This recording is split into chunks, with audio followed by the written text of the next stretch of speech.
दिल्लीच्या राजकारणात असा ट्विस्ट आलाय की वेब सिरीज वाल्यांनीही नोट्स घ्याव्यात। आम आदमी पार्टीतून थेट भाजपकडे जंप आणि तेही एकटे नाही तर 6 खासदारांसह। नमस्कार मित्रांनो, मी सपना, स्वागत आहे तुमचं बातमी या चॅनल मध्ये।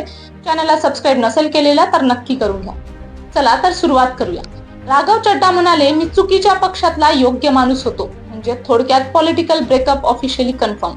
आता हे ऐकून आम आदमी पार्टीमध्ये बहुतेक प्रश्न पडला असेल, हे रेबेलियन आहे की बल्क ट्रान्सफर ऑफर?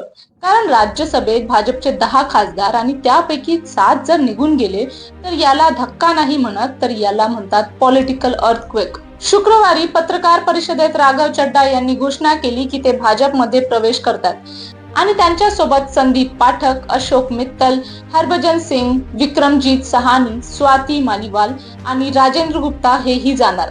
म्हणजे हे सोलो एक्झिट नाही तर प्रॉपर ग्रुप बुकिंग आहे। आणि गंमत म्हणजे काही दिवसांपूर्वी चड्डा यांना आम आदमी पार्टीने राज्यसभेच्या उपनेते पदावरून हटवलं होतं। तेव्हाच संकेत मिळाले होते की काहीतरी शिस्त आहे आणि ते फक्त पंजाबचं सरसोदा साग नाही। राघव चड्डा म्हणतात पक्षभ्रष्ट लोकांच्या ताब्यात गेलाय, पण विरोधक म्हणतात की हे विचारधारा नाही, ही राजकीय गणित आहे। आता त्यामागे पंजाब फॅक्टर खूप मोठा आहे। 2022 मध्ये पंजाबमध्ये आम आदमी पार्टीच्या विजयामागे राघव चड्डा मोठं नाव होतं। वाटप, प्रचार, स्ट्रॅटेजी सगळ्यात त्यांचा प्रभाव होता। पण नंतर भगवंत मान यांचं वर्चस्व वाढलं आणि इथेच म्हणे CM ambition versus party reality clash सुरू झाला। राजकारणात एक नियम आहे, जिथे स्पेस मिळत नाही तिथे नेता स्पेस क्रिएट करतो आणि बहुतेक चड्डा तेच करतायत। कारण भाजपलाही पंजाबमध्ये मोठा चेहरा हवा होता। अकाली दल वेगळा, काँग्रेस मजबूत, आम आदमी पार्टी सत्तेत, भाजपकडे पंजाबमध्ये स्टार कॅम्पेनर कमी आणि आता म्हणे बीजेपीला मिळाला readymade Punjab face. Win win deal की पॉलिटिकल कन्व्हिनियन्स, हा वेगळा प्रश्न।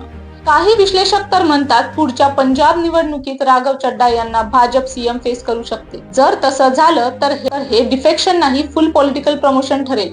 पण आम आदमी पार्टी शांत बसलेली नाही। संजय सिंग यांनी याला ऑपरेशन लोटस म्हटलं। अरविंद केजरीवाल म्हणाले पंजाबच्या जनतेचा विश्वासघात।